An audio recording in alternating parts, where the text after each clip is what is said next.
মই সর্বাণি কর্মাণি সংন্যাস্য,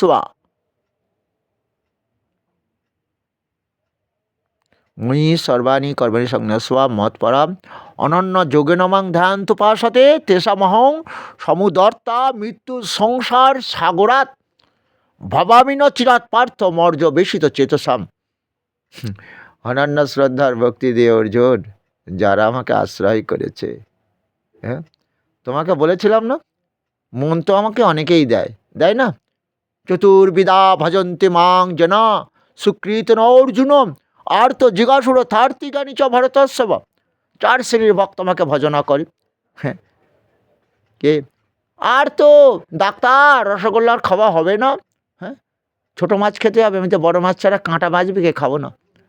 doctor, doctor বলছে না, কোলেস্ট্রলটা বেড়ে গেছে, ছোটো মাছই খেতে হবে, রসগোল্লার খাওয়া যাবে না, সুগার হাই লেভেল। ভগবান এমন রোগ দিলে, হ্যাঁ, পেট পুড়ে যদি খেতেই না পাই, ব্যাংকের টাকা আমার কি কাজে লাগবে গো? ও ডাক্তার, ডাক্তার না, ভগবানকে ডাকবে, ভগবান। হ্যাঁ, ভগবান বললো আমার তো কিছু করারই নেই। হ্যাঁ, আমি কম্পিউটার চালিয়ে রেখেছি, জীব যেমন কর্ম করে কর্মের ফল সেটাই ভোগ করে। হয়তো তুমি কাহার মুখ থেকে রসগোল্লা ভালো মন্দ খাবারগুলো ছিনিয়ে খেয়ে নিয়েছো, এখন তোমাকে তো কষ্ট পেতে হবে, আমার তো কিছু করার নেই। ওই এই জন্মে করনি, পরে জন্ম করেছো। হ্যাঁ, বুঝতে পারছে না? সুগার বিটা কোষবিহীন হয়ে জন্মাচ্ছে বাচ্চা পূর্বজন্মে, কর্মের ফল অনুযায়ী জন্ম হয়। কিছু বুঝতে পেরেছ মায়েরা? আদর্শ সন্তান তৈরি করো, ওই হরিনাম সংকীর্তন শোনাও, গর্ভের সন্তানটাকে একটু গীতা ভাগবত শোনাও, দেহ পাপমুক্ত হয়ে জন্মাবে, বিটাকোষ যুক্ত হয়ে জন্মাবে। এটাই মহাপ্রভু চেয়েছিলেন। কৃষ্ণ নাম ভজনে হয় জীবের পাপ মুক্তির কারণ, কর্ম ভোগ রোগে তো ঔষধ রসায়ন। দেহ দিয়ে অনেক পাপ কর্ম করেছে, অনেক রোগ ভোগ করছে, কৃষ্ণ ভজন করো। সে গর্ভের বাচ্চাটা তো আর কৃষ্ণ ভজন করতে পারছে না, তবে শ্রবণ করছে, শ্রবণ করলেও তো কাজ হবে। শাস্ত্রে আছে না, পশু পাখি কীটাদি বলিতে না পারে, শুনিলেই কৃষ্ণ নাম, তারাও পাপ মুক্ত হবে। গর্ভের সন্তান শুনতে পাবে তো, তাও তো পাপ মুক্ত হবে। এটা তো সত্য, এটাই চাই। তাই বলছে অনন্য শ্রদ্ধা ভক্তিতে যারা অর্জুন আমার ভজনা করে, মৃত্যুময় সংসার থেকে তাদের উদ্ধার করি। মৃত্যুময় সংসার মানে কখন কেউ মৃত্যু হবে কেউ বলতে পারবে না। কখন কোন রোগ হবে কেউ বলতে পারে? আজকে কিডনি কাজ করছে, কালকে দেখা যাচ্ছে প্রস্রাবে কষ্ট, কিডনির যন্ত্রণা, রক্ত প্রস্রাব, ডাক্তারবাবু বলে কিডনি ড্যামেজ। তাহলে কে করবে ডাইলিউশন? কে করবে? বিজ্ঞান করবে, করবে তো। এতদিন কে করছিল ডাইলিউশন? কিডনি ডাইলিউশনটা করছিল কে? সে পরম ঈশ্বর। বুঝতে পেরেছ? ভজ কৃষ্ণ, বলো কৃষ্ণ, লহ কৃষ্ণ। কেন? কেন? ওই যে ভগবান বললেন, ঈশ্বর সর্বভূতানাং হৃদ্দেশ অর্জুন তিষ্ঠতি ভ্রমায়ণ সর্বভূতানি যন্তরূঢ়ানি মায়ায়া তমেব শরণং গচ্ছ। সময় থাকতে তার ভজনা কর অর্জুন। তৎপ্রসাদত পরাং শান্তি স্থানং প্রাপ্স্যসি শাশ্বত। পরম ঈশ্বরের কৃপায় দেহ দিয়ে সুখ পাবে, রোগমুক্ত দেহ দিয়ে সুখ পাবে, শান্তি হবে। মৃত্যুর পর ওই দেহটার জনি লাভ করবে না, নরক যন্ত্রণা ভোগ করবে না। তখন আর ছেলের হাতে পিণ্ড খেয়ে স্বর্গে যাওয়ার চিন্তা করতে হবে কি? তোমাকে চিন্তা করতে পারবে, তুমি তো তখন মরা, কিছু তো তোমার সেন্স নেই। তাহলে তোমরা শুনতে পেয়েছ, ঈশ্বর হ্যাঁ, কৃষ্ণ ভজনে হয় জীবের পাপ মুক্তির কারণ, কর্মভোগ রোগে তো ঔষধ রসায়ন। এই কথাটা বুঝতে পেরেছ? তাহলে কিডনিটাই কে দেহটা পরিচালনা পরমেশ্বর আর করছে না, যার ফলে এই দেহটা আজকে কিডনি ড্যামেজ, কালকে লাংস ড্যামেজ, কালকে লিভার ড্যামেজ, পাকস্থলী তো ড্যামেজ অনেক দিন আগেই হয়ে গেছে। কেন, কি করে হলো? ওই যে আর্সেনিকযুক্ত জল খাচ্ছি আমরা প্রতিনিয়ত। কে আবিষ্কার করবে? আর্সেনিকমুক্ত জল কেউ আবিষ্কার করতে পেরেছে? পারেনি এখনো পর্যন্ত। বুঝে যাচ্ছি? হ্যাঁ, কি বুঝলে? আর্সেনিক সেকো বিষ, ধীরে ধীরে ধীরে ধীরে আস্তে আস্তে পাকস্থলী থেকে ড্যামেজ শুধু নয়, হ্যাঁ, দেখবে কিডনিও ড্যামেজ হয়ে যাচ্ছে আস্তে আস্তে। এরপরে বোঝা যাচ্ছে? সেই জন্য গৌরাঙ্গ মহাপ্রভু চেয়েছিল, বলেছিল না, পাপাহত কলিজীবদের কৃষ্ণ নাম ভজিয়ে তাদের পাপ মুক্ত করবো, তাদের দীর্ঘ আয়ু দান করবো। আমি কৃষ্ণ, যেটা আমি দাপরে পাপীদের তখন বিনাশ করেছিলাম। অর্ধেক পাপী ছিল, অর্ধেক মানুষ ছিল, কিন্তু কলিতে কজন মানুষ থাকবে? কজন থাকবে? এটাই তোমার ভয় লাগছে। আমি দাপরে চক্র ধরেছিলাম, পাপীদের অর্ধেক নয় বিনাশ করলাম। কলিতে সবই তো পাপী। কলি, বলো, কলিযুগ, তারপরে কলিতে ভাগ আছে। কলি, মহাকলি, ঘোর কলি।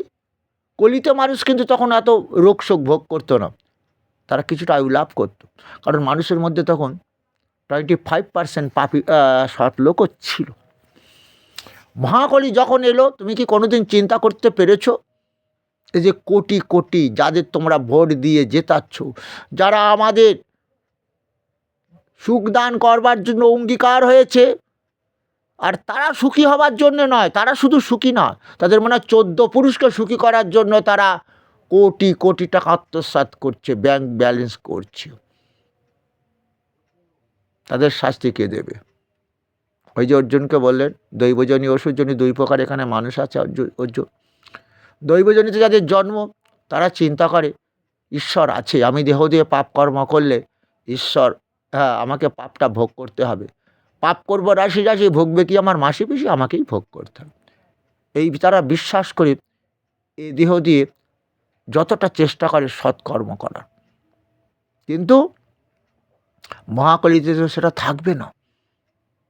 আর তোমরাও এটাও বুঝতে পারছো যে এখন বিচার বলতে কিছু নেই। বিচার বলতে কিছু আছে? বিচার করবে কারা? তারা তো 2 নম্বরই টাকা দিয়ে বড় বড় পোস্ট লাভ করেছে। ওই দেখছিলাম বিএলআর, হ্যাঁ, কোন বিএলআরের নাম দেখছিলাম। কি বুঝলে? হ্যাঁ, কি ছাত্রদের শিক্ষাদান করবে? যারা জ্ঞান লাভ করলো, শিক্ষা লাভ করলো, আদর্শ সন্তান তৈরি করবার যাদের যোগ্যতা আছে, তাদের তো শিক্ষাক্ষেত্রে এখন তাদের তো পোস্ট দেওয়া হয় না। সব জায়গা খিচুড়ি, দেখতে পেয়েছো, পাপে পরিপূর্ণ। সেই জন্য মহাপ্রভু ভেবেছিল আমাকে তো মহাপ্রলয় করতে হবে। দেখো চারিদিকে দেখছি ভূমিকম্প, কলকাতায় শুনলাম, ঢাকায়, বাংলাদেশে দেখছি প্রতিনিয়ত, তাও কিন্তু মানুষের চেতনা নেই। তাও কিন্তু চেতনা নেই। কেন? যে চেতনাটা দাপরে দিতে চেয়েছিল কৃষ্ণ, কাকে? দুর্যোধনকে। শুধু দুর্যোধনকে নয়, দুর্যোধনের সঙ্গে যারা পাপ কার্যে লিপ্ত হয়েছিল, তাই 18 দিন ধরে যুদ্ধ করিয়েছিল অর্জুনকে দিয়ে। তিনি চক্র ছেড়ে দিলে 24 ঘন্টাও লাগতো না, মনে 5 মিনিটে পরিষ্কার হয়ে যেত।